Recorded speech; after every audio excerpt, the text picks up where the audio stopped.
بیٹھو بیٹھو بیٹھو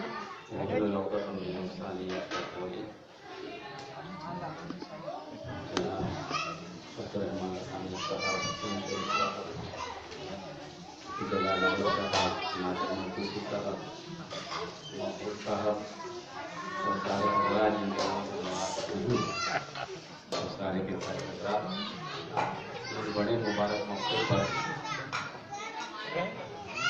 ڈاکٹر عرفان محمد صاحب نے دعوت دی ہے کہ جماعت ہو جائیں، افطار بھی کریں، کھانا بھی کھائیں، پھر اس کے بعد اپنے خیالات کا اظہار بھی کریں۔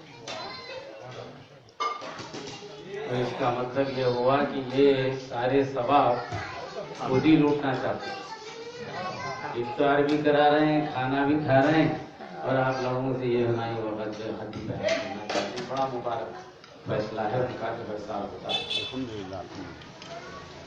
اور رمضان کے مہینے میں دو غزوات آپ نے دیکھے ہوں گے، غزوہ بدر اور فتح مکہ، اس کے ساتھ ہی لگی ہوئی یہ غزوہ احد۔ یہ جو تاریخ اسلام ہے ان کے جاننے والوں کو یہ بڑی اہمیت کی جنگیں ہیں جو ہمارے سامنے آتی ہیں۔ نبی کریم صلی اللہ علیہ وسلم کے اعمال میں، احکامات میں بڑی آفاقی بات اور ابدی بات ہوا کرتی ہے۔ ہر زمانے میں جو سوالات اٹھتے ہیں ان سوالات کے جوابات ان کے اعمال سے مل جاتے ہیں، ان کے اقوال سے مل جاتے ہیں، ان کے احکامات سے مل جاتے ہیں۔ غزوہ احد کے مختلف پہلو، ایک تو وہ پہلو ہے جو تاریخی اعتبار سے بیان کیا جائے کہ بھئی غزوہ احد کیسی ہوئی، کیسی فوجیں ایک دوسرے کے سامنے کھڑی تھی، کیسا معرکہ ہوا اور کتنے شہید ہوئے، اور رسول اکرم صلی اللہ علیہ وسلم نے کیا طریقہ کار اختیار کیا۔ اور وہ پہلو میں سمجھتا ہوں کہ ہمارے درمیان عبدالرحمن محمد صاحب سے زیادہ اس کے ساتھ انصاف کرنا ضروری ہے۔ دوسرا پہلو ہے اس کا بدیہی، یہ دیکھا جائے یہ غزوات ہوتے ہی کیوں، آخر کیا وجہ ہے کہ غزوات ہوتے، جنگوں کی نوبت کیوں آتی؟ تاریخ اسلام کے افواہ کیوں لوگوں کے سامنے آتے ہیں، کیا وجوہات ہیں؟ اس پہلو پر بھی میں سمجھتا ہوں کہ ہمارے دوست حسین شہید صاحب بڑے اچھی طور پر اس پر روشنی ڈال سکتے ہیں۔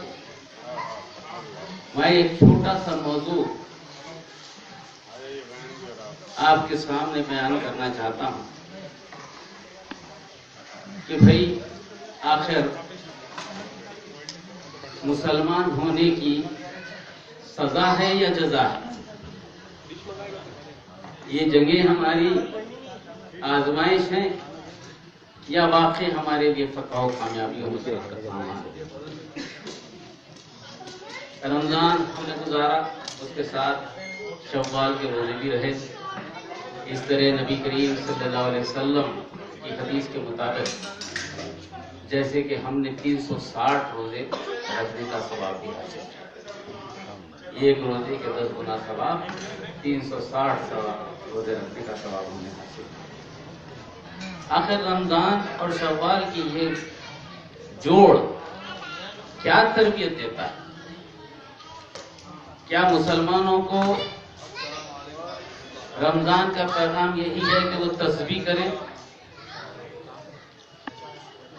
تحمید کریں اور اللہ کی تقدیس کریں؟ اگر یہی کام مسلمانوں سے لینا ہوتا تو اس کے لیے تو فرشتے بھی موجود ہیں۔ جب آدم علیہ السلام کی خلافت کا تذکرہ کیا گیا، فرشتوں سے جب پوچھا گیا تو فرشتوں کا اعتراض تو یہی تھا، نحن نسبح بحمدک ونقدس لک، یا اللہ تعالیٰ تم آدم کو بنا کیوں رہا ہے؟ ہم تو تیری تسبیح کرتے ہیں، تیرا حمد بیان کرتے ہیں، تیری تحمید کرتے ہیں اور تیری تسبیح بھی بیان کرتے ہیں۔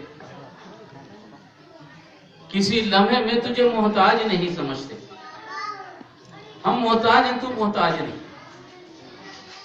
پاکی اگر ہے تو صرف تیری ہے، کوئی پاک نہیں، یہ تو ہم بیان کرتے ہیں۔ فرشتے کام کر رہے تھے تو بشر کو بنانے کی کیا ضرورت ہے؟ اس کے علاوہ کوئی کام لینا تھا انسانوں سے، وہ جو کام انسانوں سے لینا تھا اس کی تکمیل کے لیے انبیاء کا سلسلہ شروع ہوا۔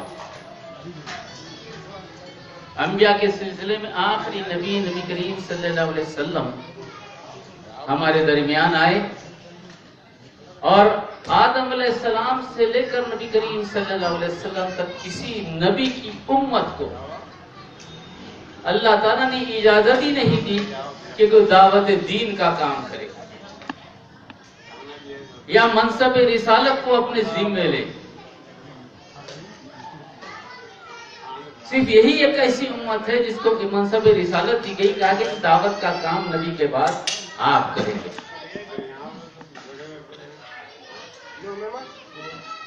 اس اعتبار سے دعوت دین ہے کیا؟ مختصر انداز میں عام فہم زبان میں میں سمجھانے کی کوشش کروں، اللہ تعالیٰ مجھے وہ الفاظ دیتے جو آپ کی بھی سمجھ میں آ جائیں۔ وہ یہ ہے کہ اللہ کی زمین پر اللہ کے بتائے ہوئے احکامات پر چلنا اور دوسروں کو ان احکامات کی طرف بلانا،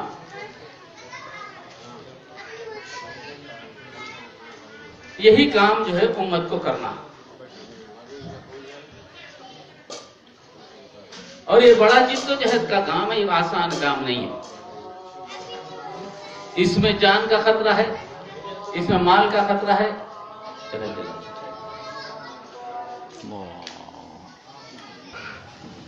جو ذمہ داری عائد ہے یہ بڑا جوخم کا کام ہے، اور اسی لیے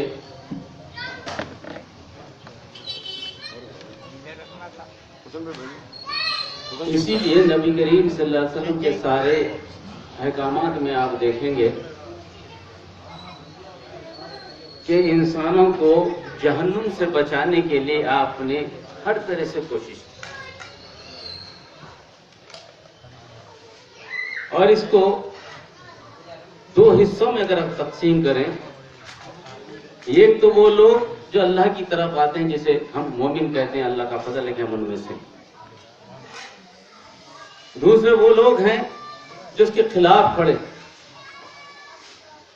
جو شیطان کے ساتھی، جنہیں ہم یہ منافق بھی کہتے ہیں، کافر بھی کہتے ہیں۔ یہ دراصل جنگ ہے ان دونوں کے درمیان۔ اگر آپ نے ایمان لایا ہے تو آپ کو ثابت کرنا پڑے گا کہ اللہ کے ساتھ ہیں آپ۔ یہ ثبوت دینے کے لیے نبی کریم صلی اللہ علیہ وسلم نے اپنی ساری سیرت بتائی۔ غزوہ احد میں نبی کریم صلی اللہ علیہ وسلم خود جا کر لڑنا نہیں چاہ رہے تھے۔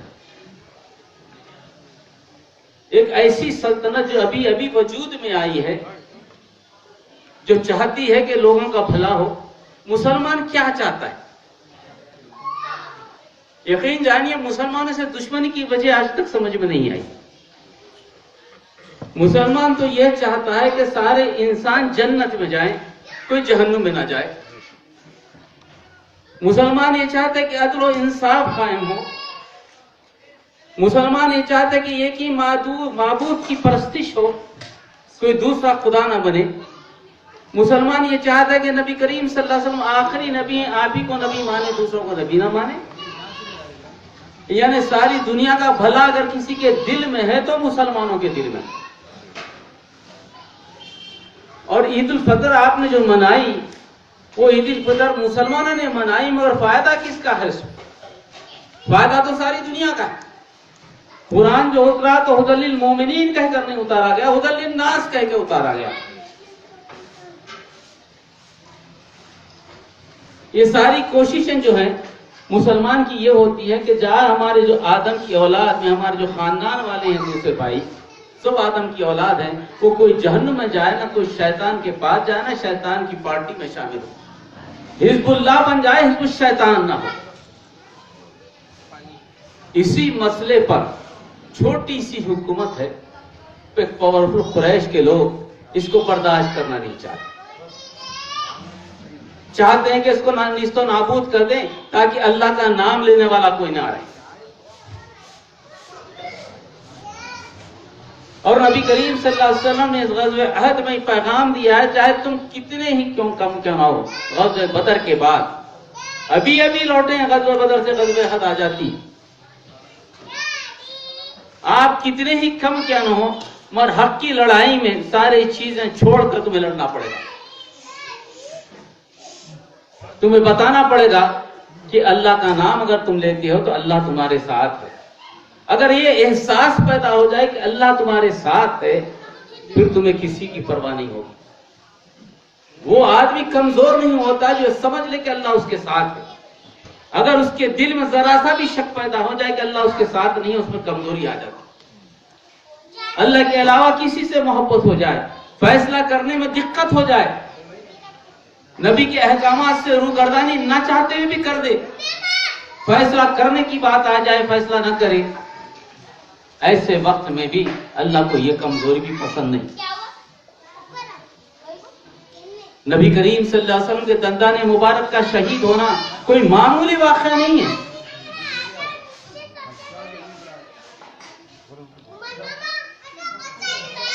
تاریخ امجد میں جس میں یہودیت کو ختم کر دیا گیا، جو دوسرا واقعہ ہے جس میں ساری یہودی سلطنت کو ختم کر کر ایک ظالم بادشاہ آ گیا، اس نے جب فتح کیا اس قلعے کو تو دیکھتا ہے کہ ایک جگہ سے خون نکل رہا ہے، لوگوں سے پوچھا کہ بات کیا ہے، یہاں سے خون نکل رہا۔ لوگ پہلے تو گھبرائے ہوئے تھے اس سے، تو عمرہ کو پیچھے کر دیا، اس کے بعد غریب لوگوں کو بلایا، بولو بتاؤ کیا معاملہ ہے، خون کیوں نکل رہا؟ ان لوگوں نے کہا کہ یہاں ایک نبی کو شہید کیا گیا، اس زمین پر نبی کا خون پڑا ہے، نور غرور خون رس رہا، آج بھی تاریخ کی کتابوں میں موجود ہے، خون رس رہا۔ اس بادشاہ نے وہ سارے جتنے بھی عمرائے وقت ان کو سب کو بلایا، بلا کر ہر ایک کو قتل کیا کہ تم اس کے ذمہ دار ہو۔ اس کے بعد بھی خون نہیں رک رہا، پھر وہ خون سے مخاطب ہو کر کہا کہ تم چاہتے ہو کہ سارے غریبوں کو بھی مار دوں اس ملک کے، تو اس کے لیے بھی تیار ہوں کہ تاکہ خون رک جائے۔ یہودی تاریخ گواہ ہے کہ خون رک گیا۔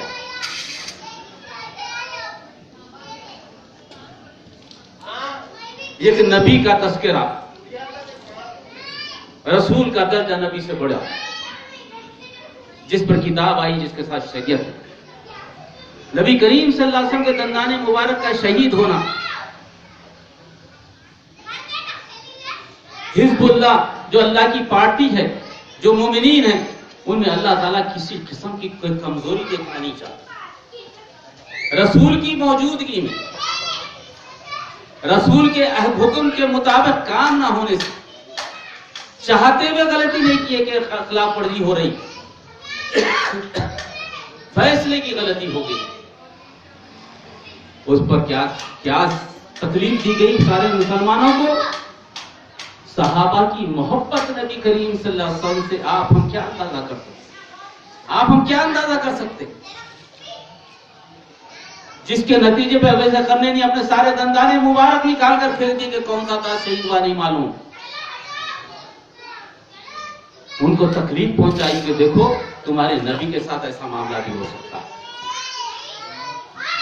یہ وہ مثال ہے جو سارے مسلمان کو سوچنا ہے کہ بھائی تمہارا نماز پڑھنا، تمہارا روزہ رکھنا، تمہارا حج کو جانا، تمہارا زکات پڑھنا، تمہارا قرآن پڑھنا، یہ سب،